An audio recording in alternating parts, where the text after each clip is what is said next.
Lepo pozdravljeni. Tole je drugi del prvega predavanja za biokemike in kemike.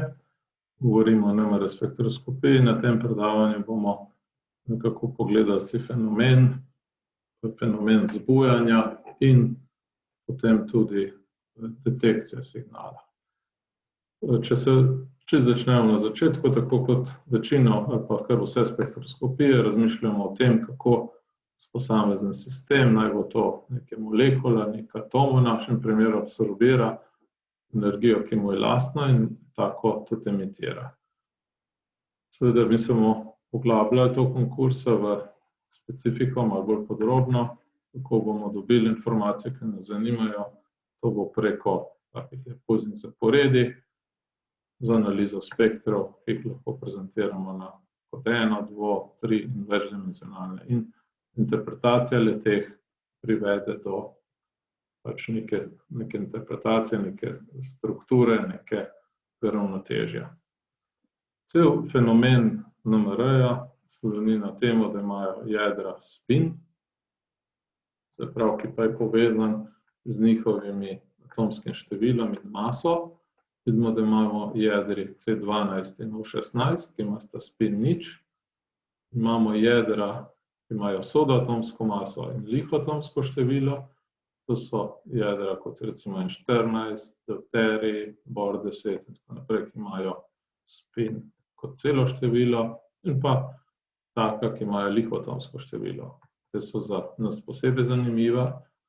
To je NH, 13C, 15N, 31 fosfor in še jih je. To so jedra, ki imajo spin eno polovico. Jedrska spinska vrtilna količina je vektorska množina, njeno velikost lahko izrazimo na tale način in se pravi komponento spina vzdolž osi Z kot H prečno in magnetno kvantno število. H prečna je seveda Planckova konstanta deljena z 2pi. Vidimo torej, da so stanja spina kvantizirana, to pomeni, da spin lahko zasede samo stanji minus eno polovico ali pa eno polovico, če seveda imamo jedro, če nas zanima jedro, kot je recimo proton, ki ima spin eno polovico. Druga količina, ki nas zanima, je pa magnetni moment jedra. Vidimo, da je ta dosti enostavni zvezi z spinom, sorazmernostna konstanta je giromagnetno razmerje. Tole je, se pravi, komponenta magnetnega momenta vzdolž osi Z, seveda sorazmeren za giromagnetne razmerje. H je Planckova konstanta. Giromagnetno razmerje, v nekateri literaturi magneto-Jiri ratio, je odvisno od narave jedra. Se pravi, to je jedro, ki nas pri določenem vzorcu zanima. O tem bomo nekaj spregovorili v nadaljevanju. Zdaj, mogoče bi samo tole analogijo, ki nam bo pomagala razumeti. Se pravi, če imamo palični magnet, si na predavanjih iz fizike predstavljamo, da okoli njega imamo neke silnice in podobno si lahko predstavljamo, da tudi okoli našega atoma imamo silnice. Se pravi, in še ena stvar je, da recimo neko majhen magnetek, naj bo to, se pravi, igla kompasa klasičnega, se bo seveda orientirala vzdolž zemeljskega magnetnega polja in to je včasih služilo za orientacijo. Mimogrede, zemeljsko magnetno polje je približno pol Gaussa, to je ena enota v CGS, SI enota je Tesla, ki je 10.000-krat večja. Tale analogija s silnicami nam bo verjetno še prišla zelo prav in bomo o njej še se dotaknili in nam bo pomagala kakšno stvar še pojasniti. Prva je že tole, se pravi, če razmišljamo, da imamo v nekem volumskem elementu raztopljene molekule, se pravi, razmišljamo o magnetnih momentih naših jeder v teh molekulah. Ko smo zunaj magnetnega polja, so orientacije naključne, seštevek nekih preferenc ni, se pravi, seštevek bi bil nič, ni neto magnetizacije. Ko pa damo v močno zunanje magnetno polje, ki ga ponavadi označimo B0, gostota magnetnega polja, izražamo jo v Tesla, Pa seveda si lahko zamislimo, tako kot igla magneta se orientira vzdolž sever-jug, se pa naši mikroskopski magneti, magneti jeder, magnetni momenti jeder orientirajo v smeri polja ali nasproti smeri polja. Tako kot smo prej predvideli, da imamo dve stanji, ki sta lahko zasedeni, se seveda to zgodi. Izkaže se, da v tem stanju, ko je ta volumski element, se pravi, to je lahko raztopina naše molekule, ki nas zanima, in smo v takem močnem magnetnem polju, da bo v nižjem energijskem stanju določen presežek populacije. Če govorimo o spinu, jedri spina eno polovico, bo alfa stanje tisto, ki bo v smeri polja in bo energijsko malo bolj ugodno kot beta, kjer ti mikroskopski magneti kažejo nasprotne smeri. Prav vidimo že tukaj iz te zveze, da energija oziroma energijska razlika med alfa in beta stanji raste z velikostjo B0. Prav energija posameznega stanja je definirana kot skalarni produkt jedrskega magnetnega momenta in pa gostote magnetnega polja, B0 našega magneta. Tale zveza nam lahko pomaga, da z Boltzmannovo porazdelitvijo, ki verjamem, da ste jo srečali že pri drugih predmetih, se pravi razmerje populacij spinov v stanju alfa, nasproti temu v stanju beta, je E na razliki v energiji med obeh stanjih deljeno s KT. K je Boltzmannova konstanta, T je absolutna temperatura. Če postavimo tele številke v to zvezo, vidimo, da je razlika med populacijami dejansko zelo majhna, tako v prvem približku na takemle spektrometru 400 MHz bo na 10.000 atomov eden več v alfa stanju kot v beta. Tudi razlog, zakaj navad NMR velja za manj občutljivo metodo. Pa se bomo seveda temu še vrnili in tudi vedeli, da imamo možnosti, da se temu izognemo. Če se še malo vrnemo na to, prav energija je skalarni produkt, smo rekli, jedrskega magnetnega momenta in gostote magnetnega polja. In to malo izrazimo, se pravi gor, se pravi bolj splošno alfa, dol beta stanje, bo vidimo, da je razlika v energijah sorazmerna giromagnetnemu razmerju, se pravi, to je konstanta za jedro, ki ga opazujemo, H je Planckova konstanta, B, smo pa že povedali, pa gostota magnetnega polja, ki seveda definira, kakšen je naš spektrometer, kakšen je naš magnet. In zdaj vidimo, da je razlika v energiji, prav malo že navajam, namigujem na to, da bo velika razlika pomenila večjo občutljivost spektrometra, se pravi, bomo spektrometer naredili bolj občutljiv, če bomo njegov magnet povečali, prav, da bomo imeli večjo gostoto magnetnega polja, več Tesla. Po drugi strani pa niso stvari tako zelo enostavne, tale gama je seveda giromagnetno razmerje posameznega jedra, ampak občutljivost je proporcionalna z magnetnimi momenti, z razliko populacije, ki smo izravnali, magnetni fluks toljave, o tem nismo še nič povedali, bomo pa v nadaljevanju, to so že malo tehnične stvari, ki zadevajo tudi zgradbo našega spektrometra. V splošnem pa lahko rečemo, da bo občutljivost spektrometra nekako povezana, sorazmerna z gama, s giromagnetnim razmerjem jedra na tretjo potenco. Zdaj imamo za ilustracijo neke vrednosti za proton. Giromagnetno razmerje protona je 4-krat večje od ogljika in že z te zveze vidimo, da bo, se pravi, snemanje signala vodika 64-krat bolj občutljivo kot ogljika. Potem pa pridejo še drugi faktorji, kot je recimo naravna zastopanost, ki seveda za 13C v naravi precej manjša, tudi zaradi tega, ker ga ni.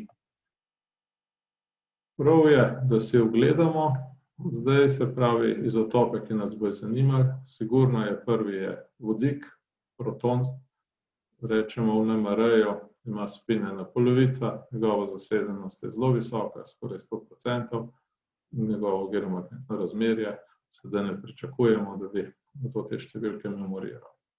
Zanimiv je njegov izotop deuterij, vidimo, da je naravna zastopanost krepko pod procent, se pravi komaj 0,01%, pa kljub temu, ne.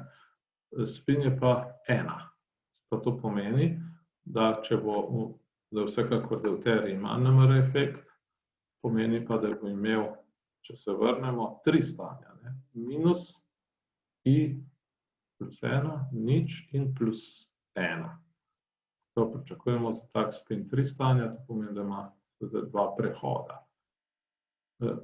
Zakaj zdaj poudarjam? Se pravi, ponavadi kemiki bojo vedeli, molekulco ali pa spojino raztopimo v deuteriranem topilu in tako v žargonu včasih slišimo po hodnikih deuterij. Zakaj to naredimo deuterij? Zato, ker nima NMR efekta. To seveda ni res. Kar drži je, da je frekvenca za deuterij 6,5-krat drugje. Se pravi, elektronika ne zazna deuterijevega signala, praktično tudi ni vzbujen. Na tem mestu bi poudaril to, deuterij, se pravi, je jedro, ki nas zanima. Kot ilustracijo na našem NMR centru snimamo spektre deuterija v okviru analiz ZVIN, kjer določamo avtentičnost in pa poreklo slovenskih vin in gre to zravno z zaznavanjem deuterijevega signala. Je pa res, v večino eksperimentih pa deuterij služi kot nekaj, kar smo pogovarjali v nadaljevanju kursa, zato da zaklenemo magnetno polje. Če nadaljujemo, 12C je eno od jeder, ki ima spin 0, 13C je pa 1%, dober procent v naravi ima spin 1/2, gama je 4-krat manjši, pa vidimo, da relativna in absolutna občutljivost pa 100-krat in približno 10.000-krat manjša. Seveda, zakaj bi želeli kaj vedeti o ogljiku, pa njegovem kemijskem premiku in vseh lastnostih s tem povezanih? Seveda imamo molekule, ki imajo malo protonov, ali pa imamo ogljikove atome ali pa rečemo funkcionalne skupine, recimo karboksilna skupina mi zdajle pade na pamet, kjer seveda vodika ni na tej skupini, seveda bo ključno, kakšni kvarterni ogljiki v heterociklih, seveda je poznavanje senčenja in vseh lastnosti, ki pridejo, je izredno pomembno. Dušik, vidite, da N14 ima spin 1, pa ga je skoraj 100%, ampak nas bolj zanima N15, pa ga je v naravi pod 0,4%. Ima pa spin 1/2. Dušik, ko govorimo, prav vidimo, da imamo 2 izotopa, ker imate različne gama, se pravi, boste imeli različne frekvence. Tukaj so še določene lastnosti, ki jih tukaj v tej tabelici nisem navedel, ker vas ne želim s kakšnimi detajli, ampak N15, verjetno si zamišljate, da dušik je pomemben element v aminokislinah, v nukleinskih bazah, v heterocikličnih spojinah in tako naprej. Se pravi, pomemben za molekule v živem, materiale in tako dalje.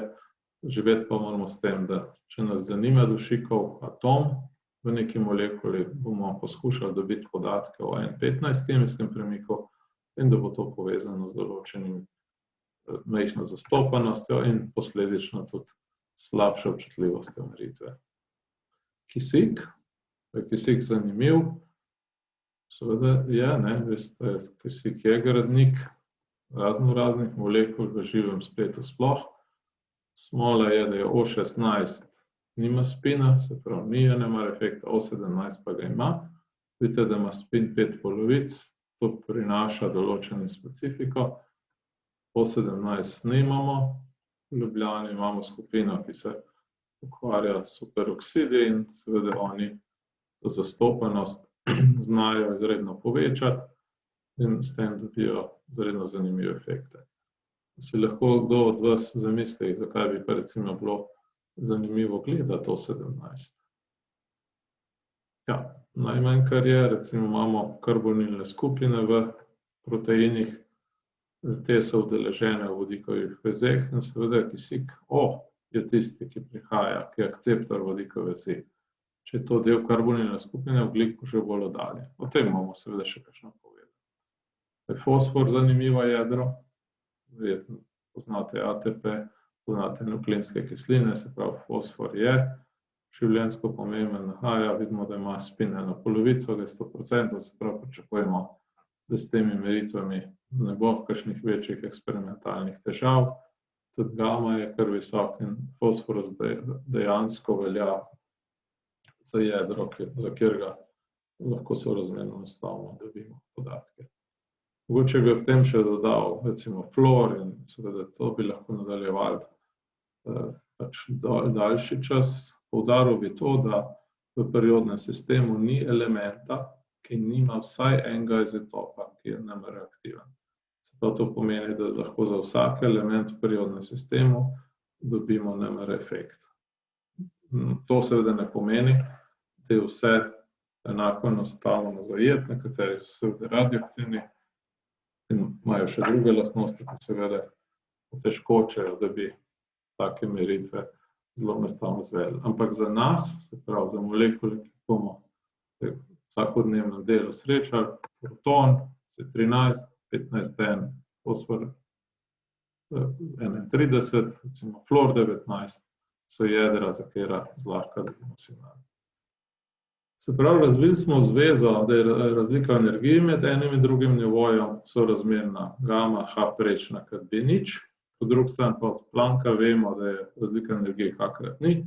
Če te stvari malo povežemo, vidimo, da je frekvenca, kjer bo prišlo do resonance, direktno sorazmerna z gama, se pravi geomagnetnim razmerjem našega jedra in B0, prav magnetnim poljem našega jedra. Zdaj, B0 danes, v letu 20 imamo inštaliranih že nekaj spektrometrov, kjer jih resonanca je 1,2 GHz. To so praktične vrednosti, kjer potekajo raziskave z visoko ločljivostjo, pa tudi ne v nižjem.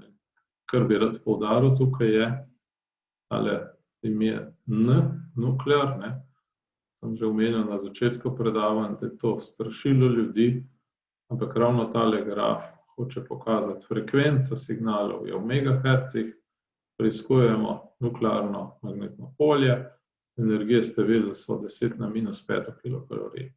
Če pogledamo, če gledamo čisto na drug spektr, X-ray, razne ionizacije, so energije 10 na 5, preskoki notranjih elektronov in tako naprej. Vidite, da je tle vmes 10 velikostnih redov. Recimo IR, verjetno organiki dobro poznajo, so energije nekaj kilokalorij, vibracije, vezi in tako naprej. Se pravi, to bomo seveda tudi v okviru vaje izračunali, ampak NMR v bistvu dela v območju radijskih valov.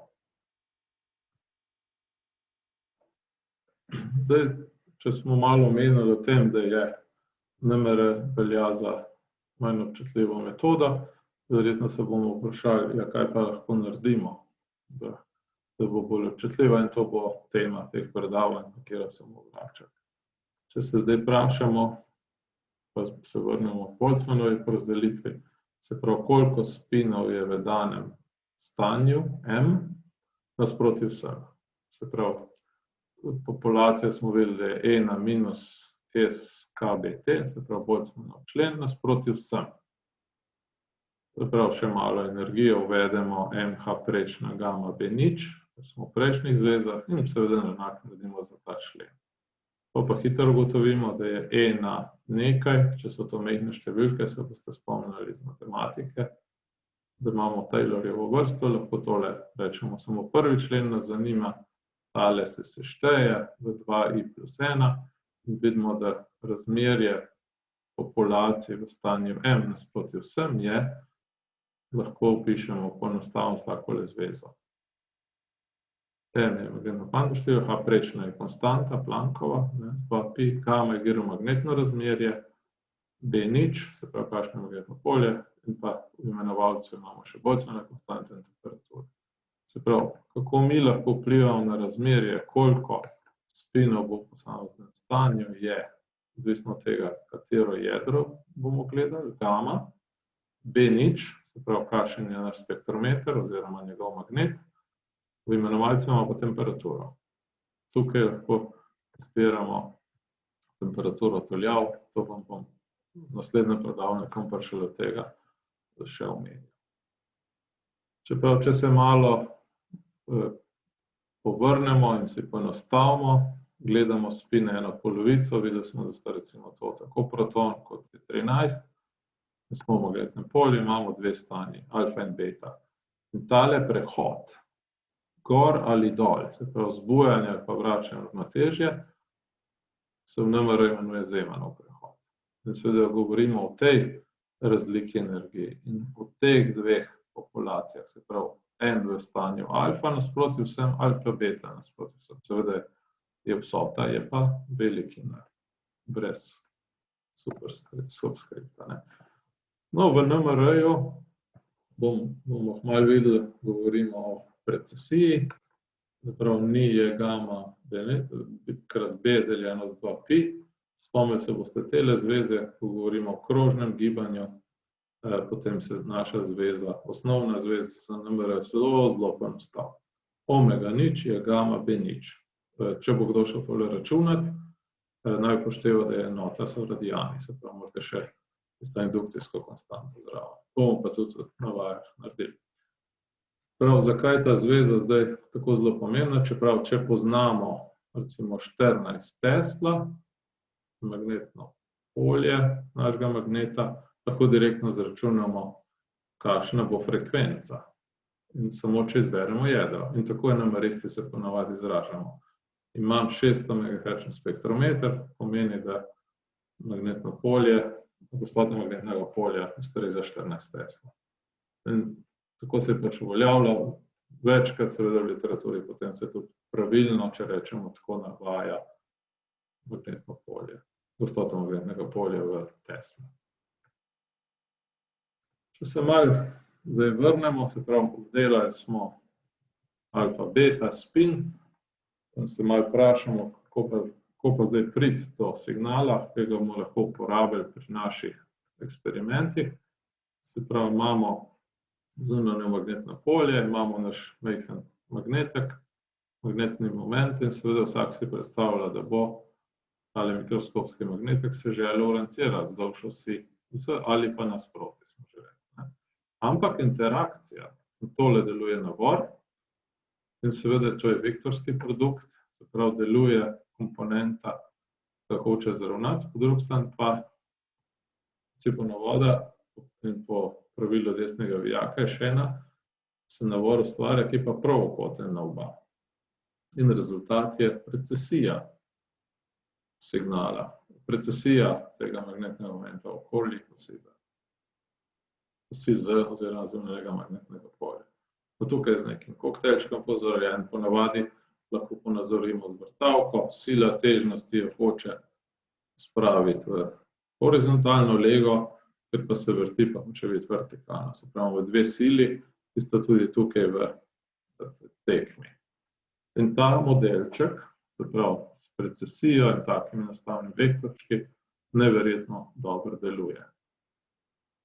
Če si zdaj ogledamo, tule imamo koordinatni sistem, rekli smo, da v smeri osi Z bo majhen presežek, glede na smer nasproti polja, ker so spini B, beta, in ko to seštejemo, se pravi, dobimo nek presežek magnetizacije vzdolž osi Z. Verjetno v kemiki, se pravi, smo na fakulteti za kemijo, če pogledamo tole z vrha, hitro ugotovimo, da v ravnotežju nimamo nobene preferirane orientacije v ravnini XY, se pravi, se ti prispevki izničijo. To v NMR-ju rečemo, imamo ventilator. Se pravi, v ravnotežju, ko smo naš vzorček dali v magnet, s zunanjim magnetnim poljem B0, edino, kar imamo, je M0. In to je naše ravnotežno stanje. Zdaj, seveda, logično bi bilo, da si želimo, da bo M čim večji, ker to je povezan z našim signalom, z našim zajemanjem. Vidimo, da je M je neka vsota magnetnih momentov, te smo rekli, da so kvantizirani, te niso. Enako velja za spinsko vrtinno količino. Povedali smo že, da v ravnini XY nimamo preferirane orientacije, medtem ko pa vzdolž osi Z obstaja presežek in zdaj seveda nas zanima, na kako lahko vse vplivamo, da bo M0 čim večji. Sigurno s tem, da povečamo število jeder, velike gama, katero jedro bomo opazovali. Recimo, če imamo molekulo, ki vsebuje vodik, ogljik, dušik, verjetno bomo z opazovanjem gama močno povečali M0. B0 smo povedali, polje, se pravi magnet z večjim magnetnim poljem, K prečna je konstanta, I je tudi povezan z izbiro jedra in v imenovalcu imamo Boltzmannov faktor 3KBT. To je temperatura, preko tega bomo tudi malo lahko vplivali na občutljivost naše meritve. O tem smo se pogovarjali zato, ker je M0 ravnotežna magnetizacija in ta bo izvor našega signala. Se pravi, to je naše ravnotežje stanje. Če nas zanima magnetne lastnosti materiala, bomo seveda poskušali izmeriti, določiti, kakšna je tale vrednost. Za naše potrebe, ko delamo z diomagnetnimi materiali, pa to ne bomo počeli. Mi moramo sistem spraviti iz ravnotežja. To pa naredimo tako, da v ravnini XY, v tej shemici je to vzdušje X, uvedemo neko tuljavico oddajnika, s katero bomo spustili tok in ta bo ustvarjal drugo magnetno polje B1. No, kako spustiti tok tukaj? Seveda tok ima svoje valovanje, mi pa želimo, da bo tale B1 imel, se pravi, da bo pravokoten na os Z, oziroma vzporeden z osjo X, ker le tako bo deloval in skrbel za odmik.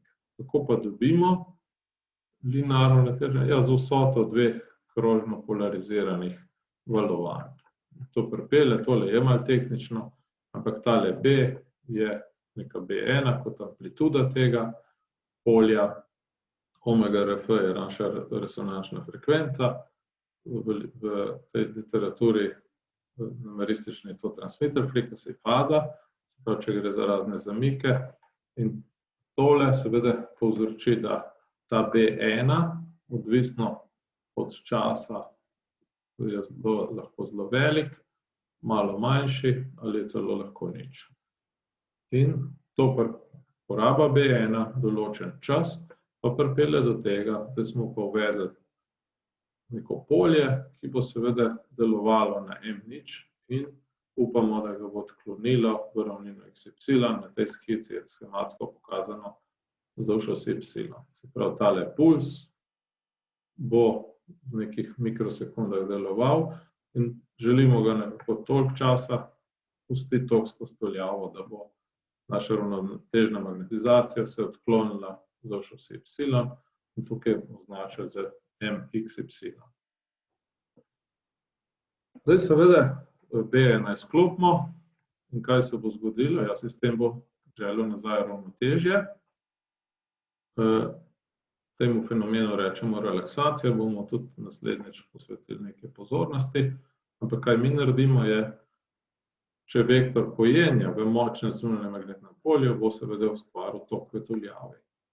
Tuljavo rečemo sprejemnika in to je pravzaprav namer signal. To je takole pojemanje toka s časom.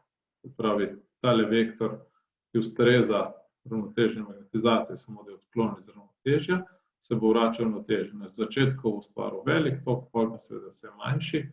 Ko bo prišel do popolne relaksacije, popolnega povratka v ravnotežje, presežka magnetizacije ravnini Y ne bo več. Prav, sistem je zrelaksiran. Tole se v literaturi oziroma numeristi to rečemo FID, Free Induction Decay. Takega zapisa ne moramo interpretirati, se pravi odvisnosti signala od časa. Naredimo pa eno operacijo, ki rečemo Fourier transform, ki pa da obliko spektra, intenzitete signalov kot funkcijo frekvence. Tukaj je to skala kemijskega premika v ppm, seveda o tem bomo v nadaljevanju govorili in seveda se bolj to detaljno pogovarjali.